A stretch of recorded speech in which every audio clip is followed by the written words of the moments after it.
A voz do leiloeiro era um estilhaço de vidro no ar quente e tremeluzente, áspera e barata como poeira, fina como osso moído, cobrindo cada superfície, aderindo ao suor nos rostos dos homens reunidos no curral abandonado. Era um lugar de fins. Elara estava no fundo, uma estátua esculpida em sombra e luto, o preto de seu vestido bebendo o sol implacável. Por 5 anos, desde que a febre levou David e o bebê que o seguiu, seu mundo tinha sido este mesmo silêncio opressivo, esta mesma paisagem desbotada de perdas. Ela vinha a essas reuniões miseráveis não para comprar, mas para assistir as coisas se quebrarem, para ver outras vidas desmanteladas. Era uma comunhão amarga. Hoje trouxeram o último estoque do moleiro. Não gado ou cavalos, mas pessoas. 3 irmãs, com as mãos frouxamente amarradas à frente, foram levadas ao bloco lascado. A multidão se moveu, um murmúrio baixo de piedade e desdém. Elas eram um fardo. Ana, a mais velha, mantinha o queixo erguido, uma frágil fortaleza de desafio. Lena, com os olhos arregalados de um terror que parecia grande demais para seu corpo delicado, ficava tão próxima de Ana que quase se escondia. E Sofia, a mais nova, olhava para a própria barriga inchada como se fosse um planeta estranho e terrível que ela fora forçada a habitar. Todas as 3 estão grávidas. Passivo. Cuspiu o leiloeiro, acenando com a mão de forma desdenhosa. Escravizadas, mas seu tempo está próximo. O pobre planejamento do falecido moleiro é seu ganho potencial, ou sua loucura. Ele sorriu, revelando dentes da cor do milho velho. Quem começará o lance por este lote fértil? O silêncio respondeu. Era algo pesado, sufocante. Os homens desviaram o olhar, remexendo os pés. Quem assumiria 3 mulheres, 3 bocas para alimentar, em breve 6? Elas não eram vistas como mães, mas como monumentos de um investimento ruim. Um cavalo com a pata manca tinha mais valor. Ara sentiu uma dor fria e familiar no útero, um vazio fantasma que fora sua companhia constante. Ela não via passivos, mas um reflexo de seu próprio futuro roubado. A vida que ela e David haviam planejado, os filhos que teriam criado na pequena propriedade. Tudo transformado em pó, assim como o chão sob suas botas gastas. Uma voz viscosa e cortante atravessou a quietude. $10. Silas Croft deu um passo à frente, sua sombra longa e predatória sobre as irmãs. Ele era um abutre em um casaco sob medida, um homem que se alimentava das desgraças alheias, comprando fazendas falidas e vidas quebradas por centavos. Um sorriso cruel brincava em seus lábios enquanto olhava para as mulheres, seu olhar demorando nas formas arredondadas como um dono avaliando um estoque. Ele não comprava mães. Comprava mercadoria. Os olhos do leiloeiro se iluminaram com alívio. $10 do Sr. Croft. Ouço 15. O silêncio voltou, mais espesso desta vez, tingido da finalidade da reivindicação de Croft. As irmãs estremeceram juntas. A fachada de coragem de Ana desmoronou, seus ombros caindo em derrota. O martelo foi levantado. Pairava no ar, um momento suspenso de condenação. Naquele instante, Ara viu tudo. O triunfo arrogante de Croft, o desespero das irmãs, os fantasmas de sua própria família perdida sussurrando no vento. O silêncio em seu coração, aquele que ela cultivara por 5 anos, gritou de repente. 20. A palavra era ferrugem e abandono, arrancada de uma garganta que havia esquecido como falar com força. Todas as cabeças se voltaram. Ara saiu das sombras, sua forma dura e inabalável. O sol refletiu no medalhão de prata em seu pescoço, aquele que guardava a imagem de David. O sorriso de Croft azedou. Ele a avaliou da cabeça aos pés, desprezando-a. A viúva? Que utilidade você tem para elas? Sua voz era um escárnio. Os olhos de Ara, lascas de sílex, encontraram os dele. 25. O rosto de Croft ficou vermelho de raiva. Ele não seria desafiado por esse fantasma de mulher. 3050. Disse Elara, a palavra soando clara como um sino. Um suspiro percorreu a multidão. Era uma fortuna para uma mulher sozinha, por terras que mal produziam. Era tudo o que ela tinha de restante. Croft ficou parado, sua ganância lutando com seu orgulho. Ele viu a certeza fria e inabalável em seu olhar e soube que não poderia vencer essa batalha sem revelar a verdadeira profundidade de sua crueldade. E, mesmo assim, ainda tinha uma reputação a manter. Ele cuspiu no chão. Que a louca as tenha. Serão suas ruínas, disse o leiloeiro, atônito, batendo o martelo. Vendido à viúva. Tara avançou, passos medidos e deliberados. Não olhou para Croft. Não olhou para os rostos atônitos dos homens. Olhou apenas para as 3 irmãs, cujos olhos agora continham uma nova emoção, mais frágil e mais aterrorizante do que o medo, um lampejo de esperança. Ela pagou o leiloeiro com moedas de um velho bolso de couro, o metal pesado e real em sua mão. Então, com uma pequena faca afiada que carregava para consertar arreios, caminhou até o bloco e, uma por uma, cortou as cordas que prendiam suas mãos. A viagem para a propriedade foi uma peregrinação por um mundo de terra ressecada e luz quebradiça. O sol batia como um martelo sobre as 4 mulheres enquanto caminhavam. Ara liderava, passos longos e determinados, em contraste com os passos hesitantes das irmãs atrás dela. Nenhuma palavra foi dita. Os únicos sons eram o ranger das botas no chão ressecado e o sussurro do vento pelos arbustos secos. A paisagem era um espelho de Irazol, vasta, vazia e marcada por um sol implacável. Para as irmãs, era uma extensão aterradora, distante das sombras da fazenda dos Miller. Elas seguravam os poucos pertences que possuíam, olhando nervosamente para o horizonte, como se esperassem que algum novo horror surgisse do calor tremeluzente.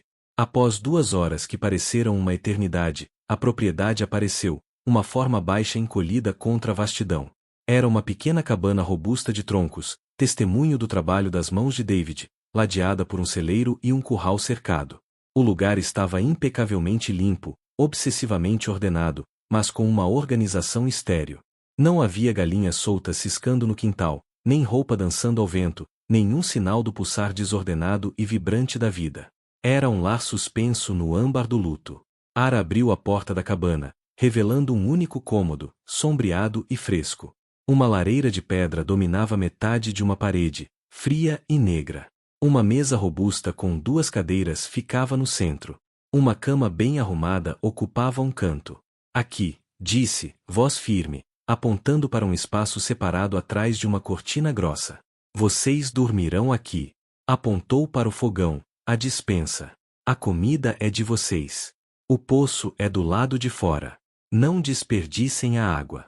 Suas instruções eram secas, práticas, desprovidas de qualquer calor. Ela oferecia refúgio, não acolhimento.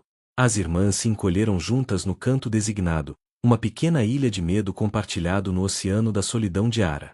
Falavam em sussurros, suas palavras engolidas pelo silêncio opressor da cabana. Ara movia-se com uma eficiência silenciosa, fantasmagórica, cuidando de suas tarefas com um foco que parecia projetado para ignorar completamente a presença delas. Comia suas refeições sozinha à mesa, uma rainha solitária em seu reino de tristeza. Mas a presença delas era um fato inegável. Era o farfalhar do tecido atrás da cortina, um suspiro compartilhado na noite, o suave passo de 3 pares de pés extras nas tábuas do chão. Foi uma mudança sutil na atmosfera da cabana, uma perturbação nas partículas de poeira dançando na luz da tarde.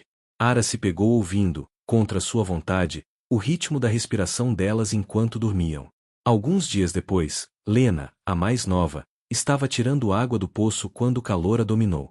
Ela balançou, com o rosto pálido, e desabou no chão. Ara estava dentro consertando uma alça de couro quando ouviu o balde bater contra a pedra do poço. Um instinto primitivo, esquecido, surgiu dentro dela. Em um instante, estava do lado de fora, sua calma solitária despedaçada. Ela se ajoelhou, erguendo a cabeça de Lena para seu colo, a mão surpreendentemente delicada enquanto afastava os cabelos da testa úmida da garota.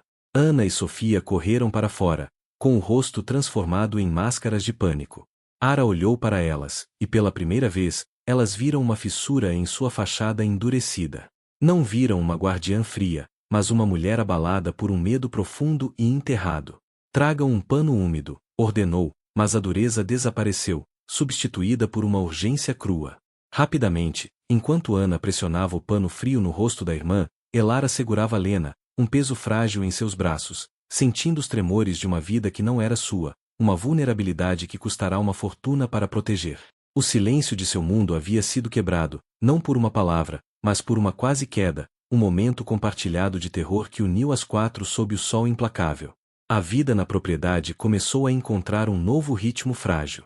O silêncio que antes servia de proteção recuou lentamente, substituído pela tranquila atividade de 4 mulheres trabalhando pela sobrevivência comum.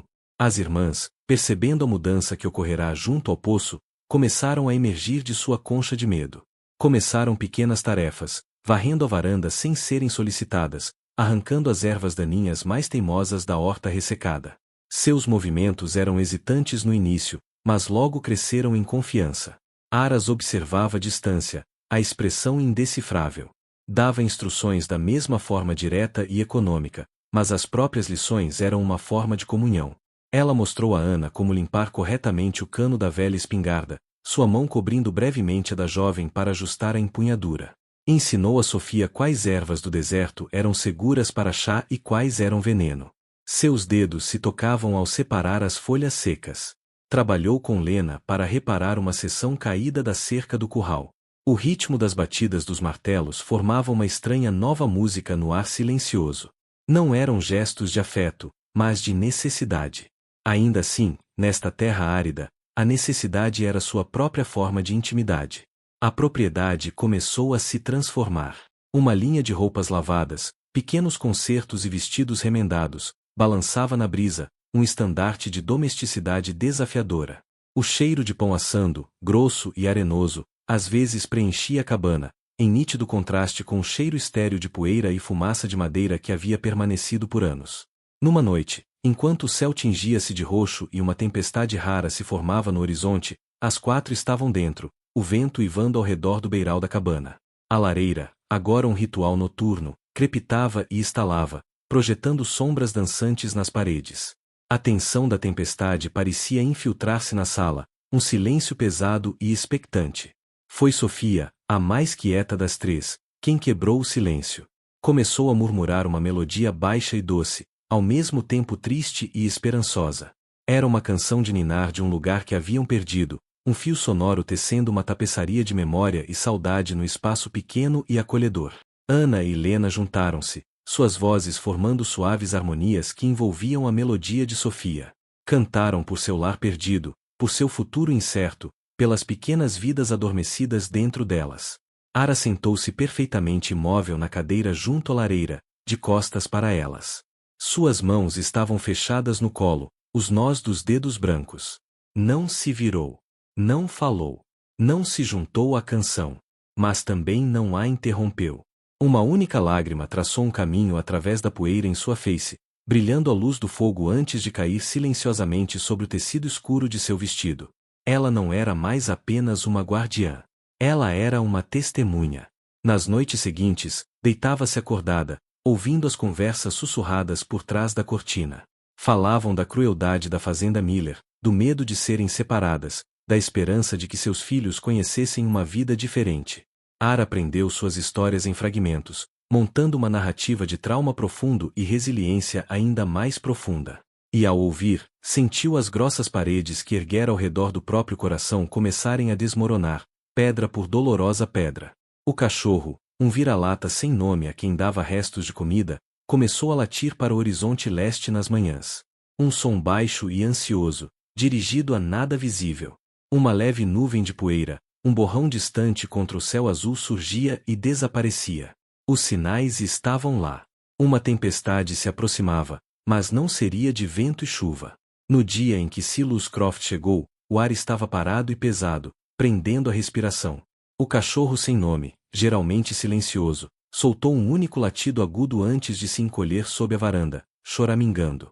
Ara estava cortando lenha, o golpe rítmico do machado, uma medida de sua recém-descoberta paz. Ela pausou, inclinou a cabeça, ouviu, e então percebeu, o passo constante e arrogante de cavalo se aproximando.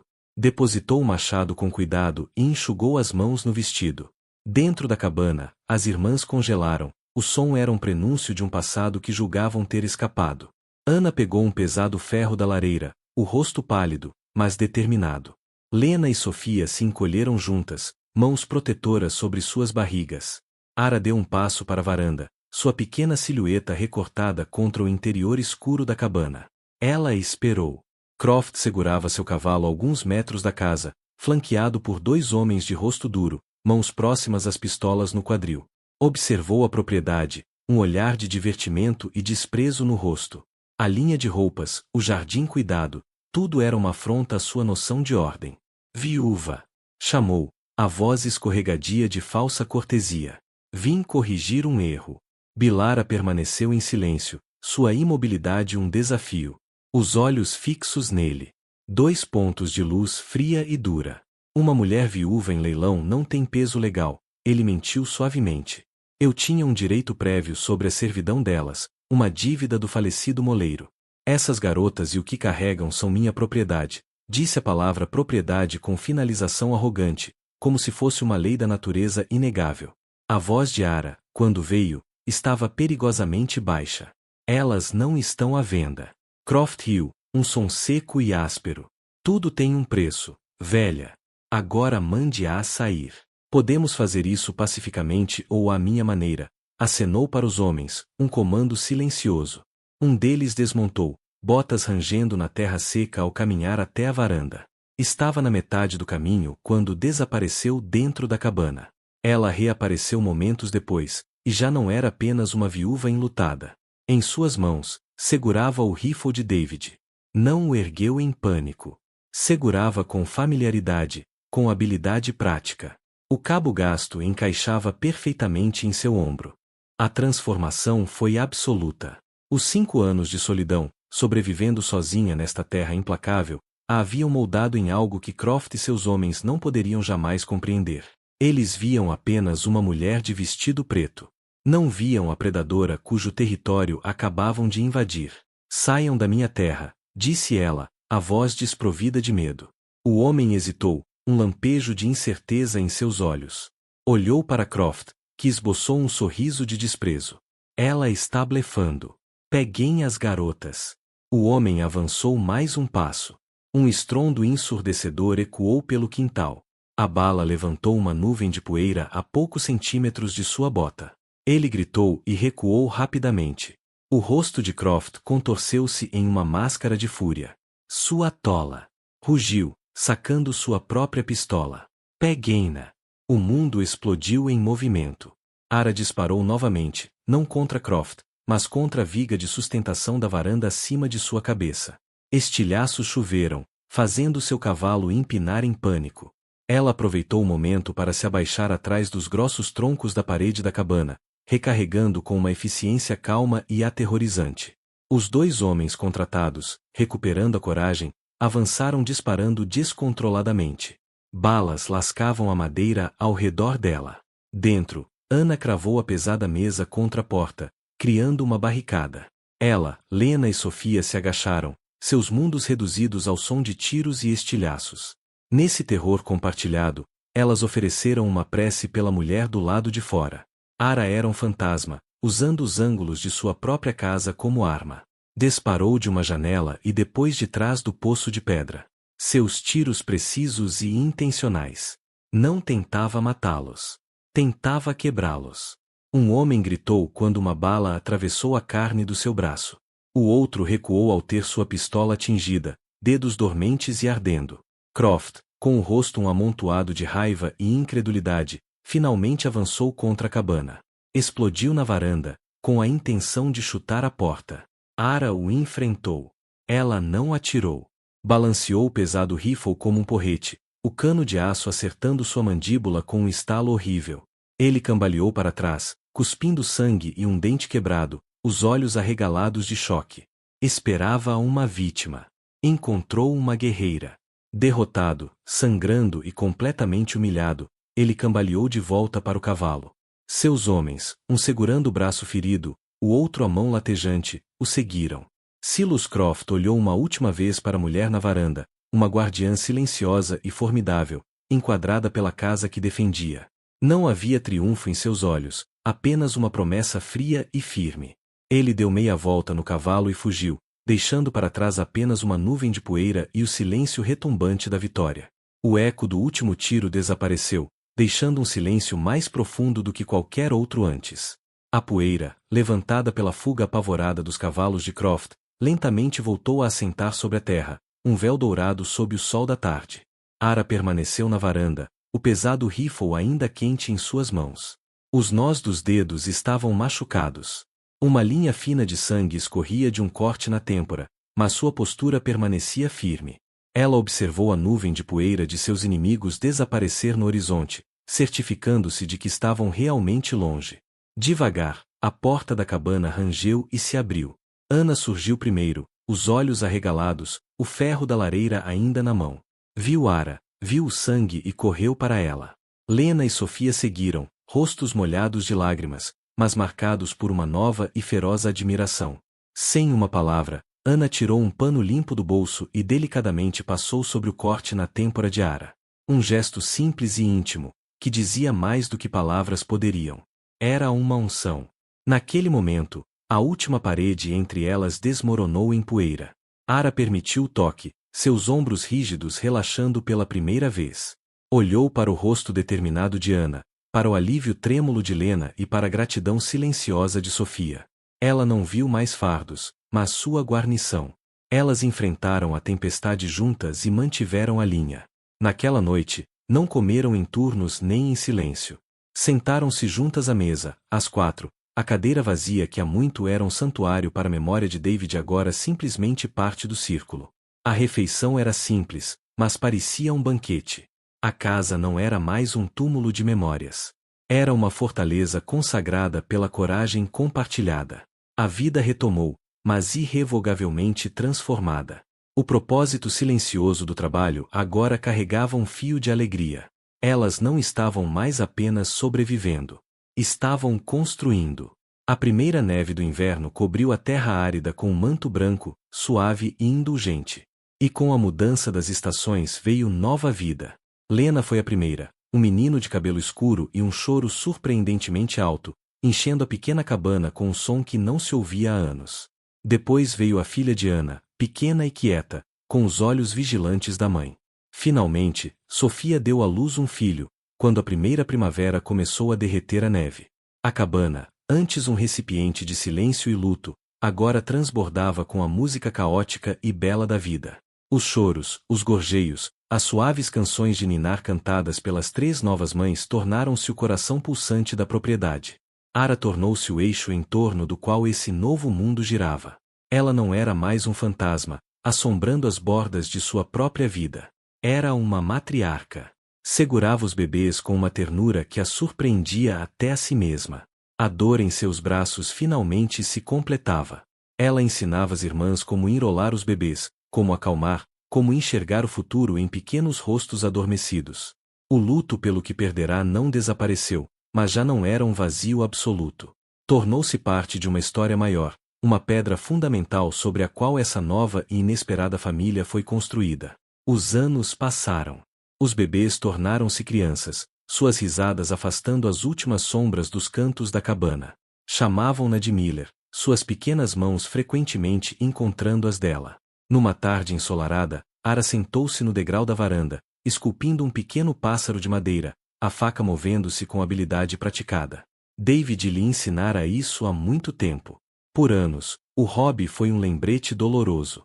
Agora era um legado a ser transmitido. Ela observava Ana, Lena e Sofia brincando com seus filhos no quintal, silhuetas escuras contra o laranja brilhante do pôr do sol. Seu filho, o menino de Lena, correu até ela, rosto iluminado por alguma nova descoberta. Ela sorriu, um sorriso verdadeiro, leve, que alcançava seus olhos de sílex e o suavizava. A propriedade não estava mais vazia. A terra não era mais um testemunho árido de sua perda. Era um jardim teimoso e belamente cultivado, repleto da vida que ela comprará, protegera e nutrira. Ela fora ao leilão buscando o eco de sua própria quebrantação, mas encontrara, em vez disso, as sementes de sua própria salvação.